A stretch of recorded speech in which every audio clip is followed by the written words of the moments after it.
What is up, guys? Happy Thursday. Happy September 1st. I cannot believe that it is already September. 8 months of 2022 has already gone by, and we're starting a new, the last sprint of the year. Summer is almost over, although I like fall time, but I also don't like that that winter is coming up. But it means that we're alive, right? So we have to go through all the seasons. But I hope you had an amazing summer. I hope you had a good freaking time, and that now with fall, it comes back to a more normal and structured routine for some, especially if you have kids. They're going back to school and things are going back to normal. So it's now the time to buckle up and work and put your head down and work and be even more motivated and even more dialed in your own journey.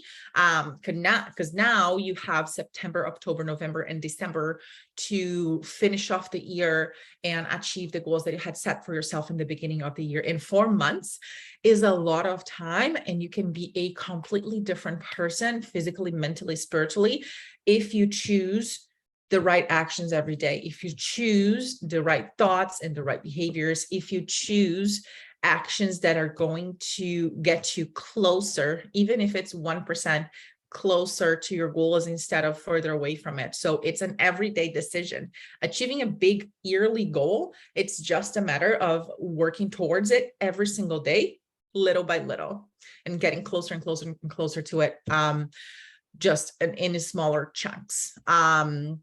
So with all that being said, today I wanted to talk about something that has come up this past weekend, and every once in a while it will come up with different people, and that is the weight on the scale. And that's something that's hard for many women to deal with, because we were taught that the weight on the scale, how much we weigh, that's the only thing that we should pay attention to, right? That's the only thing that it is determining if we are making progress or not.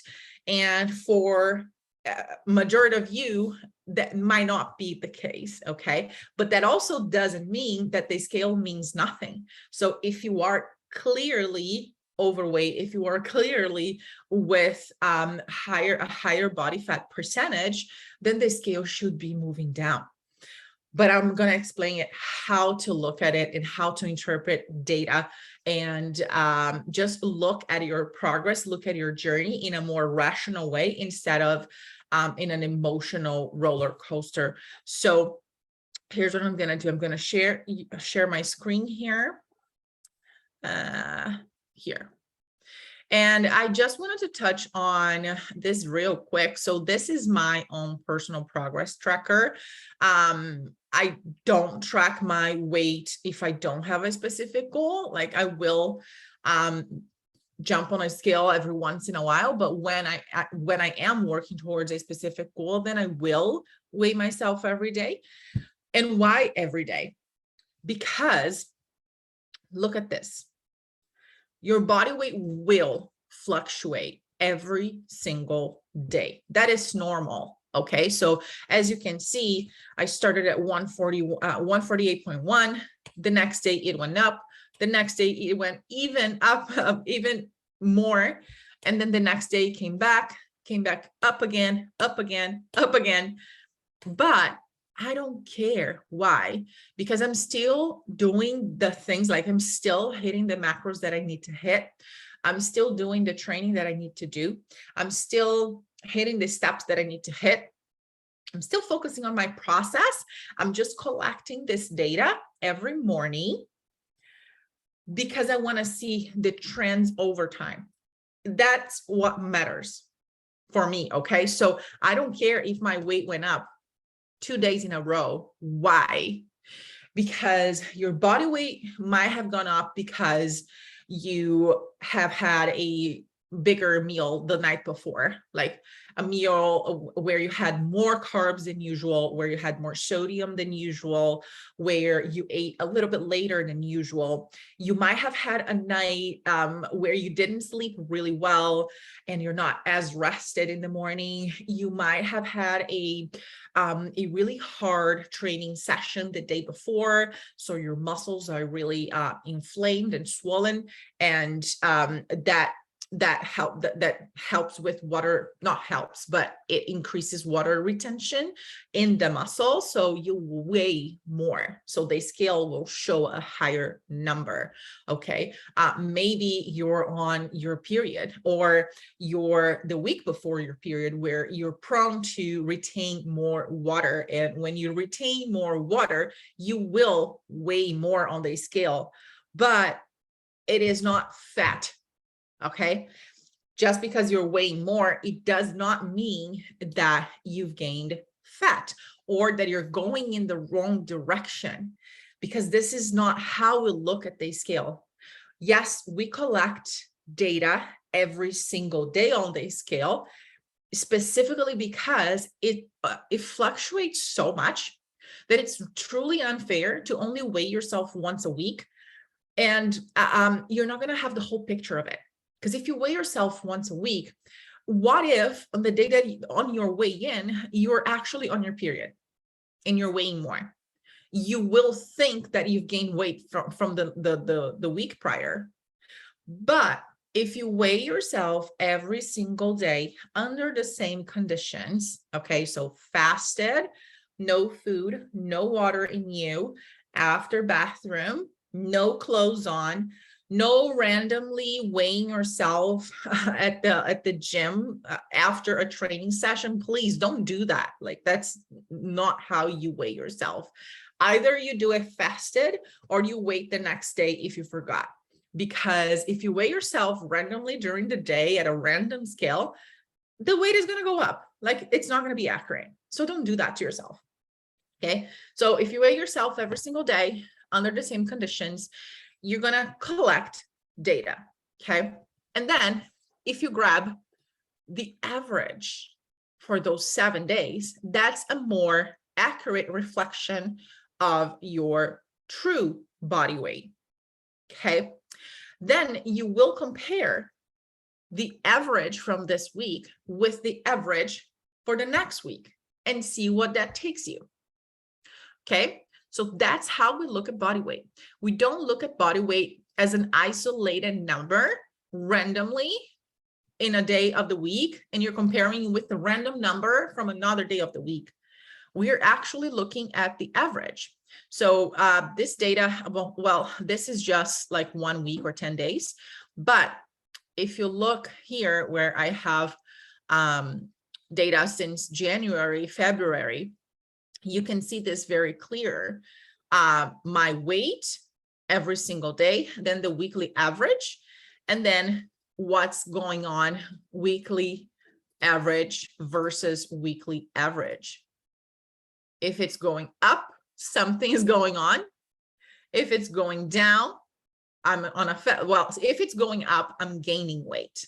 But if I'm in a phase where I'm building muscle, if I'm in a phase where my goal is not to lose fat, then I don't care. I'm just going to monitor how much weight am I gaining on a weekly basis over the course of 4 weeks. And I'm not going to want that number to go down, because that's not the goal at that time. Now, if the goal is to lose fat, if you are in a fat loss phase, then you would expect these numbers, the weekly averages, not the daily weigh-ins, the weekly averages, you would expect them to go down. How much? By how much? That will depend on how much fat you need to lose. That will depend on how accurate you are with your training, with your nutrition. Everything being 100%, we would be expecting about 1 to 2 pounds per week. 1 to 2 pounds. If you're on the leaner side, then half a pound per week on average. But we don't look in isolation. Okay, so this week my weight went up compared to last week, so something's wrong. Not necessarily. Not necessarily.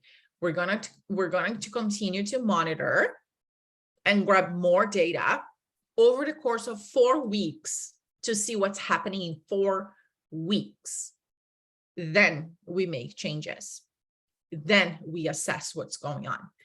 Again, if you're being 100% with your nutrition and your training and your sleep and your steps, right? Considering that scenario. Because if you're not being consistent, it's really hard to expect these numbers to change, right? Because for your body weight to go down when you're in your fat loss phase, you need to be on point with your nutrition. You need to be on point with your training. You need to be on point with your sleep and stress management and water intake and steps, right? All of those things. So if you're not on point with those, then obviously the weekly averages are not going to go down, right? We can't expect that kind of result if the effort, like if the things to lead to that results are not being done. But I just wanted to like quickly show why I ask you to, all of you to weigh, well, most of you. There are some people that have don't have a really good relationship with the scale and they don't weigh themselves, and we just go by measurements and pictures, and that's totally fine. Especially if you're on the leaner side. Like you see my body weight now, like I'm always fluctuating between 147 and 150, 151. And I used to weigh about 128, 130 about 7 years ago. So I've gained 20 pounds over the course of seven years, but I look a lot leaner because I've put on a lot of muscle. But I wouldn't have gone this far if I was obsessed about the weight on the scale.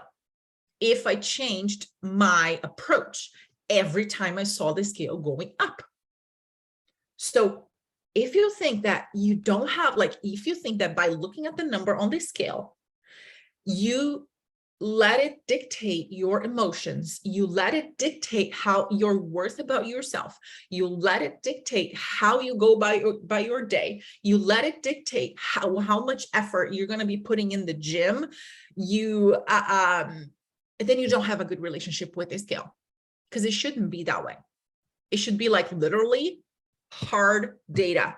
That's a number. That's just a number that we're collecting on a daily basis. Now, if you're collecting that number in the morning and that messes up with your mood, that messes up with the way you eat, that messes up with the way you train, that messes up with your self-worth and your self-esteem, please talk to me. Please talk to me. Come forward, talk to me, and we're going to figure out a way to either help you with that relationship with the scale by having a conversation about it, or we're going to find a way to track your progress without it. That's simple. But I don't want you to get obsessed with the fact that, oh, I have to weigh myself every day, so this is obsessive. This is not obsessive. This is how you're collecting that type of data. That's it. You're not letting what that number is showing dictate your actions, dictate how you show up. You're just collecting that number because that matters. Then you grab the average and then you see where you're at, and then you compare with the other metrics. And that's how we go about it, right? So it shouldn't dictate how you feel about yourself. It shouldn't dictate how you show up for yourself in your training, in your nutrition. You shouldn't be scratching your head. Oh my God, am I doing something wrong? Oh my God, my weight went up again. It will go up. It will go up.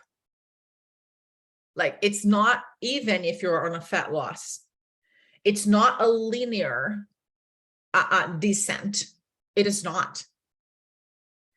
The trend should be, if you need to lose fat, if you need to lose weight, obviously, right? The trend over time should be, if you're not, something's wrong.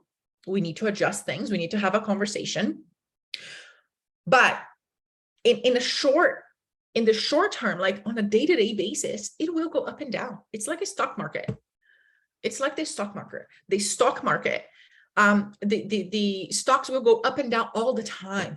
And the market even crashes every once in a while. But but if you know Warren Buffett and all of those guys in the finance world, they will say, like, over the course of the decades, it always goes up. The trend is always going up. So if you have patience to invest in the stock market and to wait for the compound effect and not be agitated and make decisions based on the emotions of the when the market crashes, or when when you lose money temporarily, if you don't let yourself get emotional about it and you wait years and years and years and years, then it will always go up. You'll always make money. That's the same thing with the body weight. So you can't let the day-to-day fluctuations dictate your mood, dictate your self-worth, dictate how you show up. You just need to look at it as a number. Okay. And that's why, like, when people say, oh, the scale doesn't matter, you should throw away your scale. Not really that. Like, it's one indicator. It's one tool to help us, right? Because again, like I said, if you are clearly overweight, if you are clearly with a higher body fat level, we need to measure your weight to see if you are losing body fat, right? We need to see that scale going down over the course of, like, over time. Because if it's not, there is something wrong that we need to fix, right? So this spreadsheet is the way that I found easier for me to just log my weight, have the average, and just look at data in a more without any emotions attached to it, right? And then on the app, and let me know, by the way, if you would like to use the spreadsheet. I've been thinking about it. Some of my clients have been using it. And let me know. You just wake up and log your weight every day on the spreadsheet. Super easy, super simple. And maybe you can, like, with a different point of view, you can change a little bit of your perspective about body weight and the scale and so on and so forth. But I also wanted to show this here, my client Lilium. She's been working with me since January 2021.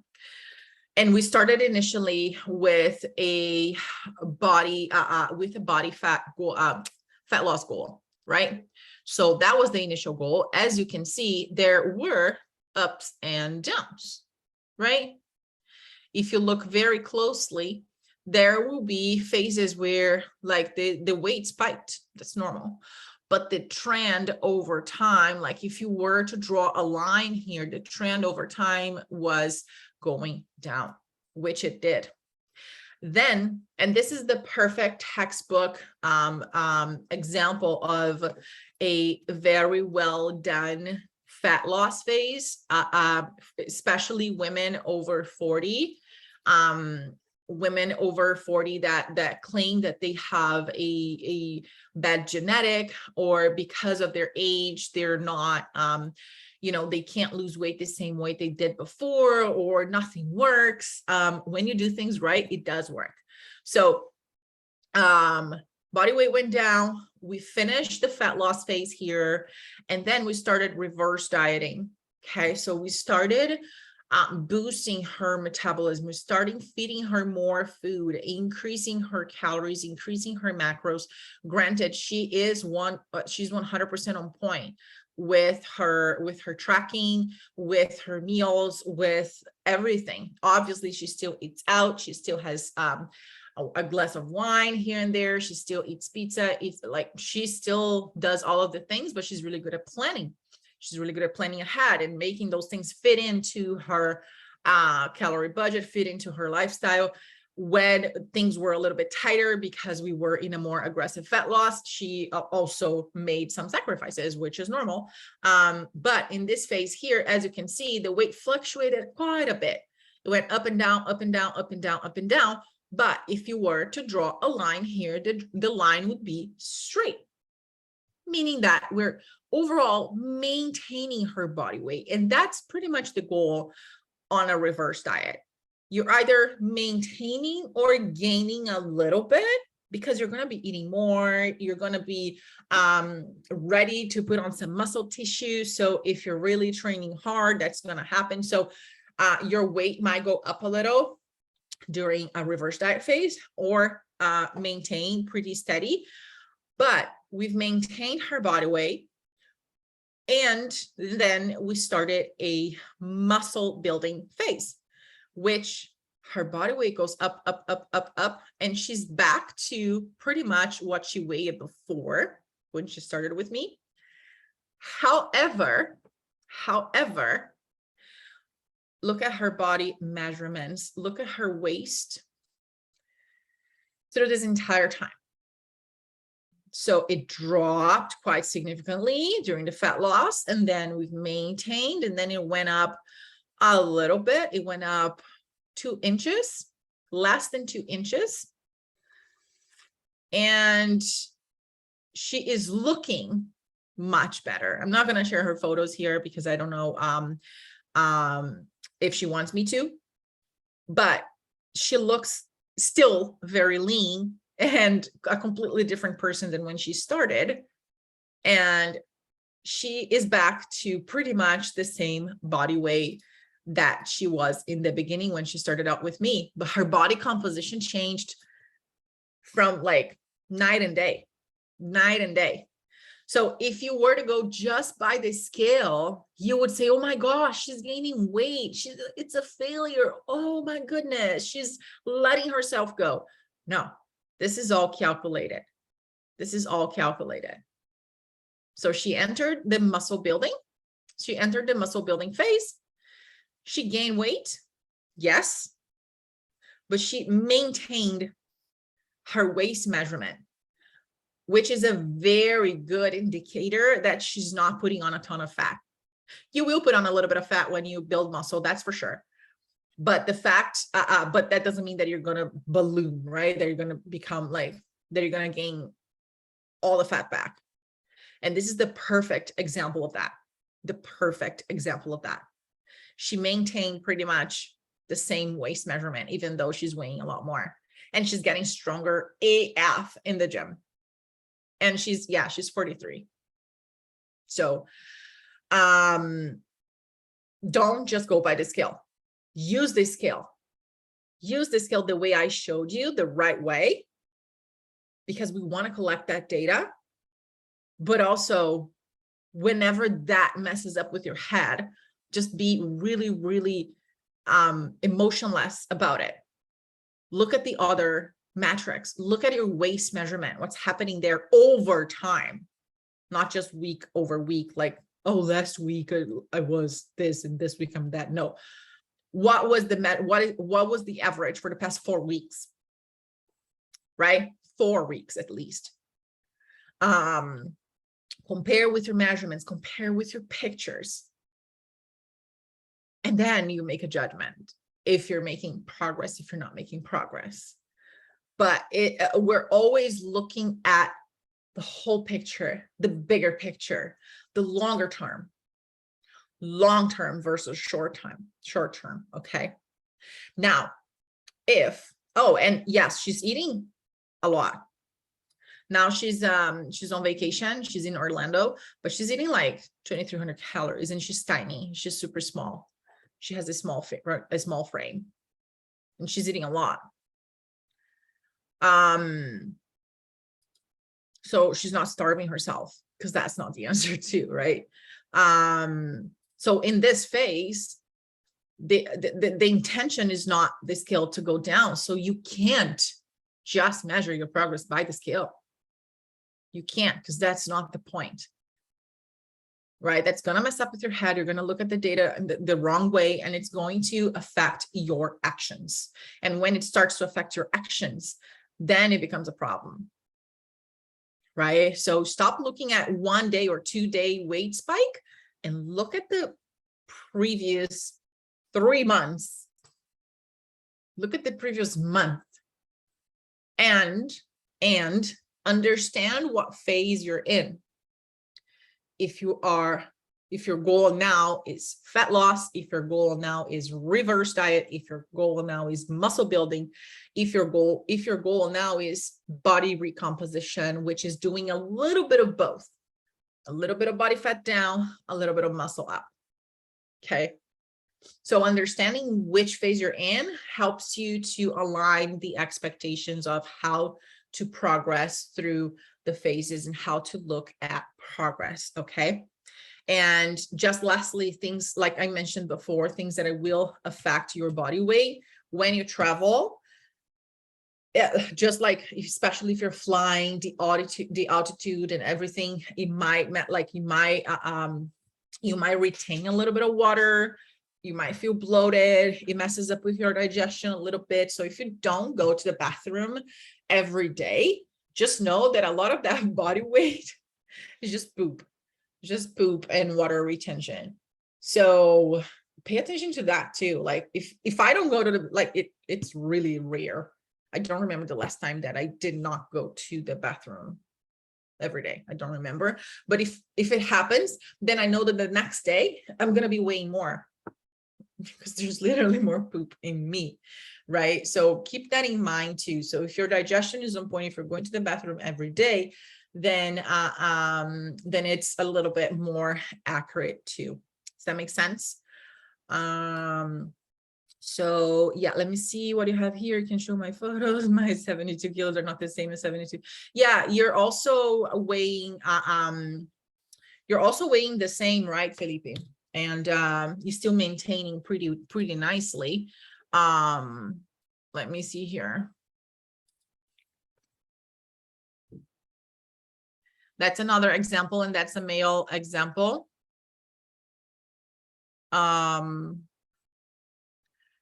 You might weigh the same, but look totally different. And this is another example. And like I said, a male example. So guys, this is the same, kind of the same process that we did with Lilium.